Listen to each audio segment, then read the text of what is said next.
आदाब नाज़रीन, मैं हूं आपके साथ आपका मेज़बान रहीम अहमद खान। मुंसिफ बिहार में आपका इस्तकबाल है। नजर डालेंगे रियासत की तमाम बड़ी खबरों पर। आगाज हेडलाइंस के साथ। इंडिया ब्लॉक ने पटना में अपनी ताकत का किया मुजाहिरा। लोकसभा इंतखाबात से कबल मरकजी हुकूमत के खिलाफ एक अहम पेशरफ्त।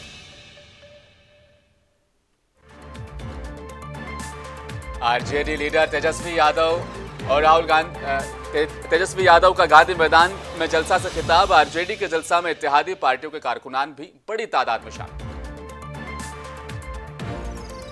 राहुल गांधी ने भी जन विश्वास रैली से किया खिताब। कहा, बिहार में आने वाले तूफान का असर पड़ता है पूरे मुल्क पर।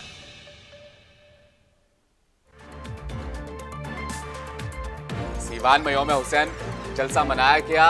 शिया मसलक और दूसरे तबकात के लोगों की खुशी। और अब खबरें तफसील के साथ। इंडिया ब्लॉक के बड़े लीडरान पटना में जमा हो गए हैं। कांग्रेस लीडर राहुल गांधी और सदर मल्लिकार्जुन खड़गे, सीताराम येचुरी तेजस्वी के जलसे में आज नजर आए। इस दौरान राहुल गांधी लालू प्रसाद यादव से गुफ्तगू करते भी देखे गए। अपोजिशन ने हुकूमत के खिलाफ अपनी ताकत का मुजाहिरा पेश किया है। आरजेडी ने इस रैली का एहतमाम कराया था। आपको बता दें, अखिलेश यादव, डी राजा जैसे दीगर सरकर्दा रहनुमा भी इस रैली में शामिल हुए हैं।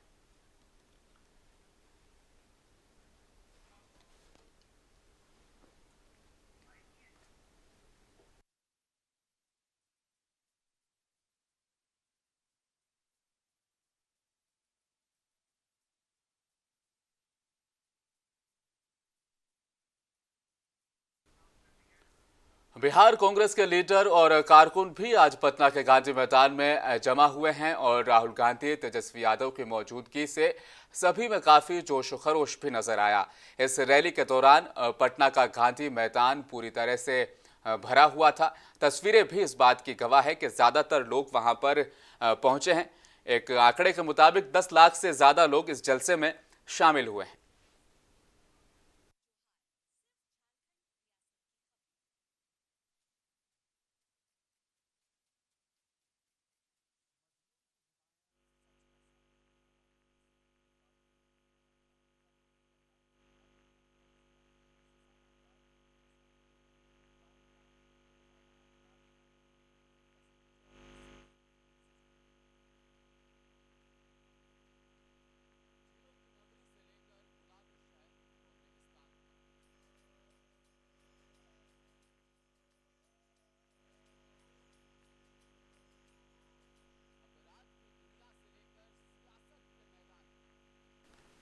पटना के गांधी मैदान में राहुल गांधी ने भी जबरदस्त तकरीर की है। उन्होंने कहा कि जब भी मुल्क में तब्दीली आती है तो तब्दीली का अमल बिहार से शुरू होता है। उन्होंने कहा कि बिहार मुल्क के सियासी नब्ज है। उनका कहना है कि बिहार भारत की सियासत का ऐसा भी मरकज है और मुल्क में तब्दीली आती है तो बिहार में आने वाले तूफान की वजह से अक्सर ऐसा होता है।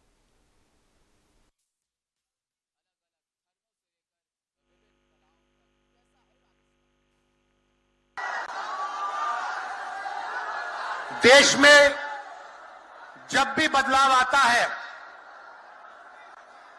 वो बिहार में तूफान शुरू होता है। यहां से तूफान बाकी प्रदेशों में जाता है। ये बिहार जो है देश की राजनीति का नर्व सेंटर है। यहां से ही शुरुआत होती है। आज देश में विचारधारा की लड़ाई है। एक तरफ नफरत, हिंसा, अहंकार और दूसरी तरफ मोहब्बत, भाईचारा और एक दूसरे की इज्जत। जैसे मैंने यात्रा में कहा, अगर आप गठबंधन को समझना चाहते हो, एक लाइन में समझा जा सकता है, नफरत के बाजार में मोहब्बत की दुकान खोलते हैं हम।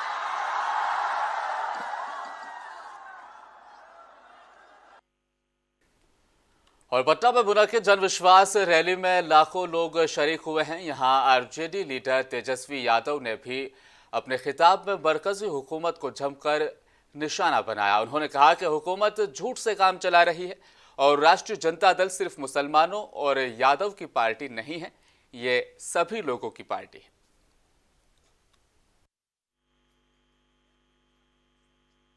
मोदी जी आए थे कल यहाँ, क्या बोल करके गए? वही जुमला, वही बकवास की बातें, झूठ प्रचार। हम तो शुरू से कहते हैं मोदी जी झूठ बोलने के फैक्ट्री है, मैन्युफैक्चरर है। मोदी जी होलसेलर के साथ डिस्ट्रीब्यूटर भी है झूठ बोलने के। आप लोगों ने पिछले बार 40 में से 39 एमपी बीजेपी को जिताया। आज यहाँ बिहार के जिले जिले से हर लोग आए हैं। भाजपा के सांसदों से पूछना कि उनके जिला में भाजपा के लोगों ने क्या किया, बताई भी बिठाई, क्या महंगाई कम की, कहां से फिर बिहार को विशेष राज्य का दर्जा देना था, वो भी नहीं दे पाए। जरा सवाल कीजिएगा कि आप कहते थे 2-2 करोड़ रोजगार देंगे, 15-15 लाख रुपया खाता में देंगे, क्या हुआ? इसलिए आने वाले समय में आकलन करके आप लोग निर्णय लीजिएगा और वोट देने का काम कीजिएगा। तो आप सब लोगों को ये कहना है कि भाजपा के लोग गोबर को भी गाजर का हलवा देकर के परोस देते हैं। नालंदा जिले से आरजेडी के हजारों कारकुनान और पार्टी के हामी पटना आज पहुंचे हैं। ये लोग गांधी मैदान में मुनक्किद होने वाले महागठबंधन की जनविश्वास महारैली में हिस्सा लेने के लिए पहुंचे। 100 से ज्यादा छोटी और बड़ी गाड़ियों को बिहार शरीफ के साबिक आरजेडी एमएलए पप्पू खान ने हरी झंडी दिखाकर वहां से रवाना किया। पप्पू खान ने कहा कि जनविश्वास रैली को लेकर पूरे बिहार में जोश व खरोश देखा जा रहा है और सिर्फ 17 महीने नायब वजीर आला रहकर तेजस्वी यादव ने बेरोजगारों के मसीहा के तौर पर अपनी पहचान बनाई है। आपको बता दें, सिर्फ नालंदा ही नहीं, बिहार के अलग अलग जगहों से काफी तादाद में लोग आज पटना पहुंचे हैं।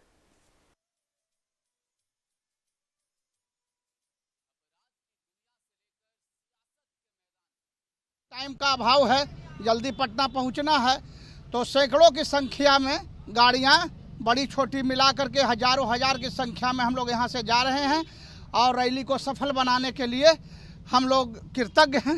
जन विश्वास महारैली, क्या लग रहा है कि लोकसभा चुनाव का आगाज होगा आज? हाँ, ये महागठबंधन की रैली है। ये आज श्री गणेश हो जाएगा कि आने वाला चुनाव लोकसभा का कैसा होगा और ये महागठबंधन की जीत सुनिश्चित करेगी आज की रैली जो है। बार बार एनडीए कह रही है कि इस बार 400 के पार, तो एनडीए को कहने दीजिए न। मान लिया मुंगेरी लाल के हसीन सपने हैं तो उनको क्या कीजिएगा, सपना देखने दीजिए। जब रिजल्ट आएगा, माननीय तेजस्वी बाबू का भी जो चारों तरफ जो धूम मचा हुआ है, आप देखें कि जहां जहां उन्होंने अभी मार्च किया हर जिला में, तो क्या उमंग और क्या भीड़ था लोगों का। लाखों के संख्या में, हजारों के संख्या में लोग उमड़ रहे हैं उनके मीटिंग में। तो ये बताता है, दर्शाता है कि हम लोग जो है बहुत अच्छी स्थिति में है, महागठबंधन अच्छी स्थिति में है।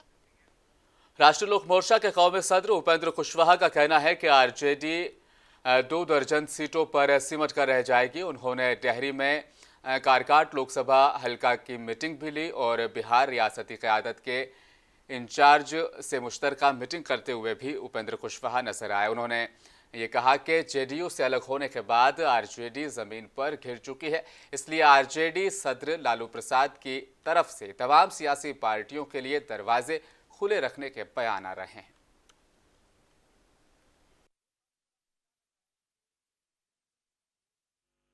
हम लोग की तैयारी तो पूरे बिहार में हर लोकसभा क्षेत्र में चल रही है। आज यहाँ काराकाट भी, बाकी जगह भी, और संदेश सब लोगों के लिए यही है कि एनडीए को 40 में 40 जिताना है। तो जिस पार्टी से एनडीए घटक दल में उम्मीदवारी हो, अलग अलग पार्टी से उम्मीदवारी होगी, कहीं बीजेपी से, कहीं जेडीयू से, कहीं हम लोगों की पार्टी से, कहीं लोजपा से, तो सभी जगह लोगों को जिताना है, मजबूती से 40 में 40 जिताना है। राजद के अब कुछ भी वो करते रहें, इंतजार करते रह जाए, कुछ नहीं होने वाला है उनका। अब फिर से पुरानी स्थिति में वो बिहार को लौटाना चाहते हैं। अब बिहार के लोग उनको पुरानी स्थिति में लौटा देंगे। जब 2 दर्जन सीट विधानसभा में भी नहीं जीत पाए थे। तो आरजेडी के लोग अपनी चिंता करें। ये अभी तो हमारे लड़ने का कहाँ, ऐसा नहीं होता है ना। अभी तो गठबंधन में ही तय नहीं है कि कहाँ कौन पार्टी लड़ेगी। पहले गठबंधन में तय होगा और उसके बाद उम्मीदवारी तय होगी। अभी कहाँ वक्त आया उसका, वक्त आएगा बताएंगे आप। खबर पटना से है। आइंदा इंतखाबात और त्योहारों को लेकर बिहार पुलिस बड़ी तैयारी कर रही है। जेलों में बंद कैदी रहकर मुजरिमाना वारदातें अंजाम देने वालों के खिलाफ बड़ी कार्रवाई की जा रही है। जेलों में बंद 41 मुजरिमों को दूसरे अजला की जेल भेजने की कवायद भी अब शुरू हो चुकी है। इस सिलसिले में मुतल्लका जिलों के डीएम को भी खत लिखा गया है। हालिया दिनों जेलों में बंद मुजरिमों की जानिब से भत्ता तलब करने की शिकायत के बाद ये कार्रवाइयां अब हो रही है।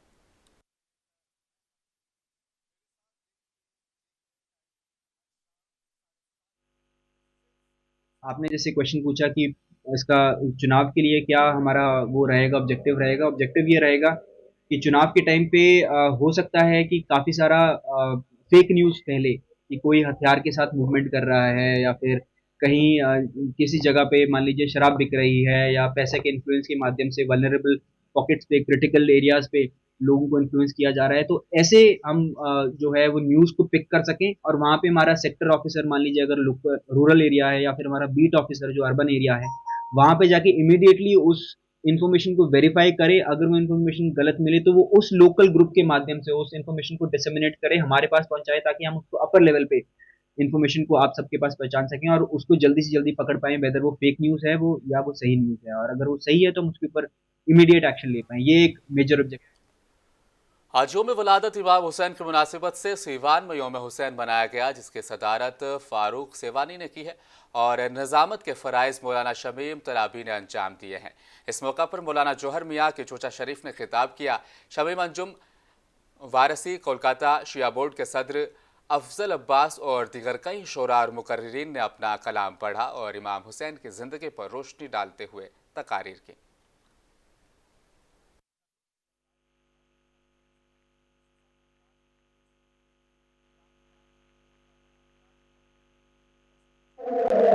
इमाम हुसैन की पैदाइश के मौके पर सिवान के वासी हर साल हुसैन डे मनाते हैं।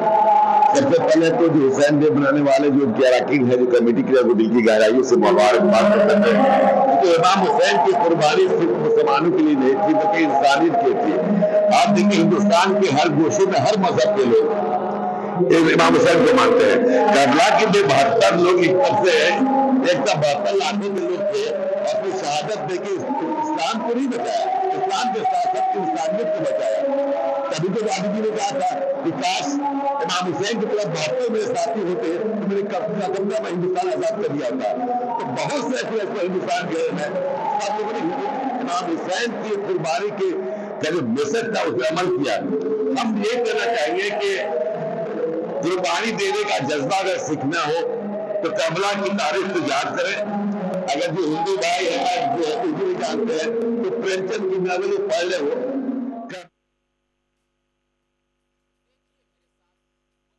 और बिहार के कटिहार से खबर है। फलका ब्लॉक हथवाड़ा पंचायत में तकरीबन 16.5 करोड़ रुपए की लागत से 2 नए पुलों की तामीर के लिए संग बुनियाद रखा गया है। उधर गिरियामा कदीम चौक होते हुए कोड़ाबाड़ी जाने वाले नेशनल हाईवे को चौड़ा करने के कामों की भी शुरुआत कर दी गई है। पूर्णिया के रुकन असेंबली संतोष कुशवाहा ने यहां इस सिलसिले में संग बुनियाद प्रोग्राम में भी शिरकत की। पूर्णिया के एक साबिक रुकन असेंबली का नाम लिए बगैर उन्होंने कहा कि जब लोगों ने उन्हें एक बार मौका दिया था तो उन्होंने तरक्की दिलाने के बजाय इलाके को सहराई में तब्दील कर दिया, लेकिन एक बार फिर उन लीडरों को इलाके में अब सैल्यूट किया जा रहा है। इसलिए अवाम को इस बार मोहतात रहने की ज़रूरत है। उन्होंने मजीद कहा कि वो अपने आप को जुराइम से पूर्णिया को जुराइम से पाक बनाने में भी वो कामयाब रहे हैं। क्या किया है सर? देखिए NH-31 गिरावाड़ी से लेके और गिरियामा भाया धनेठा लगभग 9 किलोमीटर सड़क का निर्माण और इसके साथ 2 पुलों का निर्माण, जो एक पुल 5.25 करोड़ की लागत से, दूसरा 2 करोड़ की लागत से लगभग 16.5 करोड़ की योजनाओं का शिलान्यास आज किया गया है। और उसमें माननीय विधायक कोढ़ा कविता जी थी और सभी गणमान्य इस इलाके के जनप्रतिनिधि और सभी सम्मानित कार्यकर्ता, एनडीए के कार्यकर्ता, सभी लोग क्षेत्रवासी आज बहुत उत्साहित हैं। कैसा लगेगा? बहुत अथक प्रयास के बाद आज इस पुल के शिलान्यास को हम किए हैं। और आपको बता दें कि ये जो पुल बनी है हमारे पूर्व के विधायक हमारे महेश पासवान हमारे हस्बैंड के द्वारा ये पुल बना था। इस आज़ादी के बाद यहाँ कुछ भी नहीं था, लोग चचरी और नाव के द्वारा पार करते थे। उन्होंने जब जीत के सदन में गए, उन्होंने सारे पटना के फुलवारी शरीफ में वाक़ कैंसर इंस्टीट्यूट में खून और दीगर किस्म के कैंसर के इलाज में इस्तेमाल होने वाले मुख्तलिफ तरीक़ों और उनके फ़वाइद पर एक सेमिनार का इनेकाद किया गया। प्रोफेसर डॉक्टर एसएन सिंह एजाजी, vice chancellor Bihar university of medical sciences, इस तकरीब में मेहमान खुसूसी मौजूद रहे। इस दौरान मुल्क के बड़े अस्पतालों के मुकर्रिरीन और मेहमानों को भी एजाज से नवाजा गया। इफ्तिताही खिताब medical director doctor Manish Singh ने किया। उन्होंने कहा कि इंस्टीट्यूट के पास ये सहूलत हासिल होने से मरीजों को बहुत फ़ायदा होगा। इस कॉन्फ्रेंस में टाटा मेमोरियल मुंबई के मेहमान खुसूसी डॉक्टर प्रसाद ने बहुत आसान ज़बान में तकनीकी अफादियत को तफसील से बयान किया। फोर्टिस हॉस्पिटल गुड़गांव के डॉक्टर राहुल भार्गव ने भी बताया कि महावीर में मरीजों को राहत मिल सकती है। आज महावीर कैंसर संस्थान द्वारा एक सम्मेलन और साथ में वर्कशॉप पे ऑर्गेनाइज की गई है, जिसमें देश के बहुत ही महत्वपूर्ण कैंसर रोग विशेषज्ञ आए हुए हैं। फ्लो साइटोमीटर एक नई सिस्टम है जिसके द्वारा ब्लड ल्यूकेमिया का डायग्नोसिस और इसके ट्रीटमेंट में बहुत फर्क आ गया है। अब ऐसा है जो एकदम आइडेंटिफाई करके, एकदम पहचान करके इलाज की जा रही है, जिससे कि मरीजों का बहुत ही ध्यान दिया जाता है। जो ज़रूरी केमोथेरेपी की जाती है। राजस्थान का एक शख्स अपने बच्चों की तालीम और रिहाइश का मुतालबा करते हुए भागलपुर पहुंच गया है। ये कुंभा साल 2019 से मुल्क के मुख्तलिफ मकामात पर एहतजाज कर रहा है, लेकिन उसे अभी तक घर नहीं मिला है। भागलपुर कलेक्ट्रेट कॉम्प्लेक्स के करीब धरने पर बैठा ये शख्स मणिपुर के इम्फाल में काम किया करता था। संजय जैन के मुताबिक वो असल में झुंझुनू राजस्थान का रहने वाला है। बरसों पहले उसके आबा अजदाद रोजगार की तलाश में मणिपुर चले गए थे और वहीं पर रोजी रोटी कमाने लगे थे, लेकिन हालिया दिनों में जब मणिपुर के हालात बदले तो उनका रोजगार छीन लिया गया और उन्हें मणिपुर छोड़ना पड़ा और राजस्थान लौटना पड़ा। जब पूरा खानदान राजस्थान वापस आया तो उन्हें मालूम हुआ कि उनकी आबाई ज़मीन और घर भी उनके रिश्तेदारों ने फरोख्त कर दिए हैं।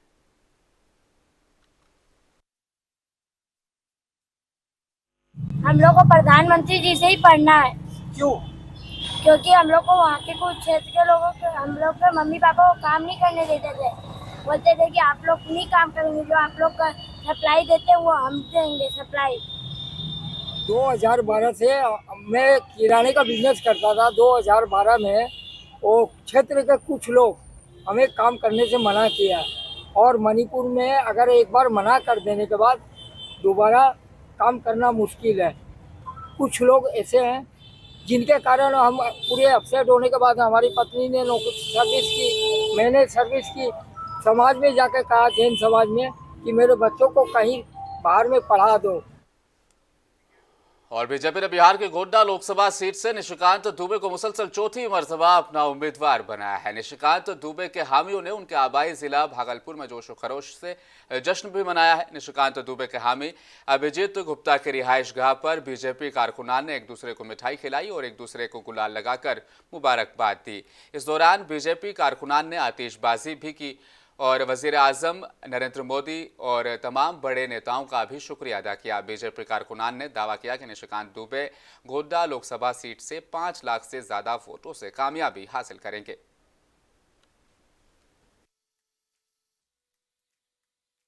भंडार है अंग के लाल निशिकांत दुबे जी को चौथी बार गोड्डा लोकसभा से टिकट मिला है, इसके लिए तो हम लोग भागलपुर की जनता उनको दिल की गहराई से बहुत बहुत बधाई देते हैं। और इस बार 5 लाख पार निशिकांत जी चुनाव जीतेंगे, 5 लाख से अधिक मतों से।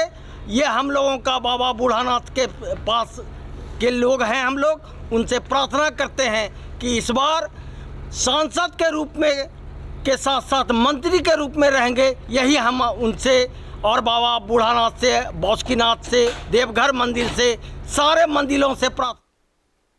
और आखिर में एक बार फिर नजर हेडलाइंस पर। इंडिया ब्लॉक ने पटना में अपनी ताकत का किया मुजाहिरा। लोकसभा इंतखाबात से कबल मरकजी हुकूमत के खिलाफ एक अहम पेशरफ।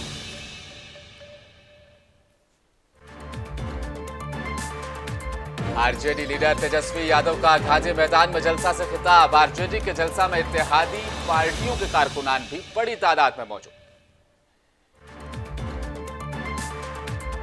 राहुल गांधी ने भी जनविश्वास रैली से किया खिताब। कहा, बिहार में आने वाले तूफान का असर पड़ता है पूरे मुल्क पर।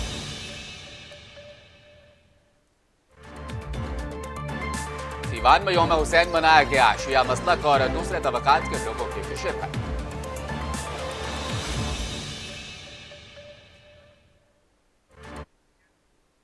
मुंसिफ बिहार में फिलहाल इतना ही। मजीद खबरों पर अपनी नजर बनाए रखने के लिए देखते रहिए मुंसिफ टीवी न्यूज़ सादा।